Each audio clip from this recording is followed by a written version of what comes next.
உங்கள் pan card ஜனவரி 1ஆம் தேதி முதல் செல்லாது. அது தெரியுமா உங்களுக்கு? என்னங்க சொல்கிறீங்க? ஆமாம், உங்களுடைய பேன் கார்டு ஜனவரி 1ஆம் தேதி முதல் செல்லாது. ஏன் தெரியுமா? வருமான வரித்துறை அறிவிப்புப்படி 2025 டிசம்பர் 31க்குள்ளே நம்மளுடைய பேன் கார்டை ஆதார் கூட இணைச்சிருக்கணும்னு சொல்லியிருந்தாங்க.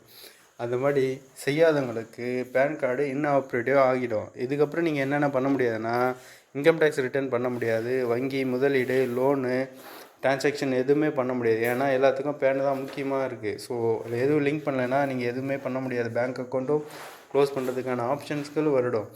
நம்ம என்ன பண்ணணும் அப்படின்னா, இணைக்கணும்னு பார்த்தீங்கன்னா நம்ம என்னென்ன பண்ணணும் அப்படின்னு பார்த்தீங்கன்னா, இன்கம் டேக்ஸ் வெப்சைட்டில் போகணும். பேன், ஆதார் நம்பர் ரெண்டுத்தையும் என்டர் பண்ணி கிளிக் பண்ணிங்கன்னா உங்களுக்கு ஓகே ஆகிடும், இணைச்சிடும். ஒரு மெசேஜ் ஒன்று வரும், இணைக்கப்பட்டதுன்னு சொல்லிவிட்டு. ஸோ இதை நீங்கள் பண்ண தவறிட்டிங்கன்னா உங்களுடைய பேன் முழுக்கமாக முடக்கம் செய்யப்படும். டைம் இருக்குது, இது லைட்டாக எடுத்துக்காதீங்க. டைம் இருக்குது, இன்னும் லேட்டாக பண்ணலாம் அப்படின்னு சொல்லி நீங்கள் நினச்சிட்டு இருக்காதீங்க. இது லைட்டாக எடுத்துக்கிட்டிங்கன்னா உங்களோட டெட்லைன் கடந்து போயிடுச்சுன்னா உங்களால் பேனை முழுக்கமாக எதுவும் பண்ண முடியாது. முழுக்கமாக முடக்கிடுவாங்க முழுசுமாக.